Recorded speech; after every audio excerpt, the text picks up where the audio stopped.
अमेरिकी राष्ट्रपति Donald Trump के शांति समझौते पर हमास और इजरायल दोनों सहमत हो गए हैं। पहले चरण के तहत बंधकों की रिहाई की प्रक्रिया शुरू हो चुकी है। इससे फिलहाल हमास पर इजरायली हमले का खतरा कम हो गया है, लेकिन अब वो घर के अंदर भी बढ़ती चुनौतियों का सामना कर रहे हैं। पिछले कुछ हफ्तों में गाजा के कई प्रभावशाली कबीले और सशस्त्र समूह हमास के खिलाफ खड़े होने लगे हैं। शांति समझौते के लागू होने के बाद शुक्रवार से ही हमास और कुछ कबीलों के बीच विभिन्न इलाकों में झड़प देखने को मिली। पहला, अबू शबाब कबीला।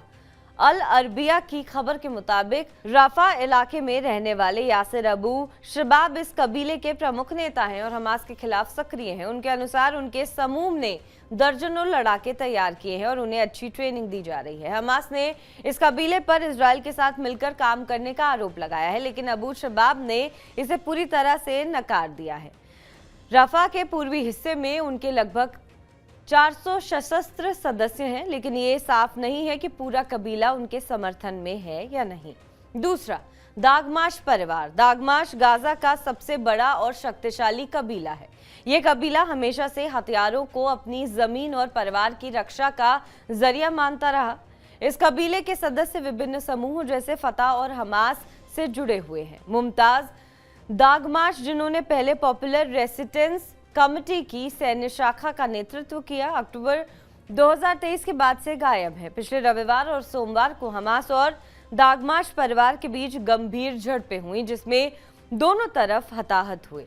हालांकि मुमताज दागमाश इन झड़पों में शामिल नहीं थे। तीसरा, अल मुजैदा कबीला। खान यूनुस में रहने वाला अल मुजैदा कबीला भी गाजा का एक बड़ा और प्रभावशाली समूह है। हाल के महीनों में कबीले के सदस्यों और हमास के बीच कई झड़पें हुई। इस महीने की शुरुआत में हमास ने इस इलाके में उन लोगों को पकड़ने के लिए छापेमारी की जिन पर हमास सदस्यों की हत्या का आरोप था।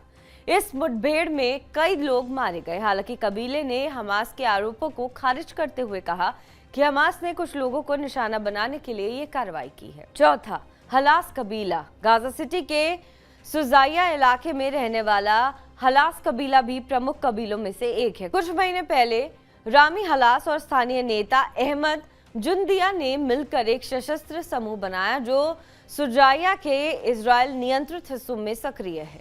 हमास ने इजरायली सहयोग नेटवर्क के खिलाफ ऑपरेशन के दौरान भारी झड़पों की जानकारी दी, जो शांति समझौते के 5वें दिन हुए।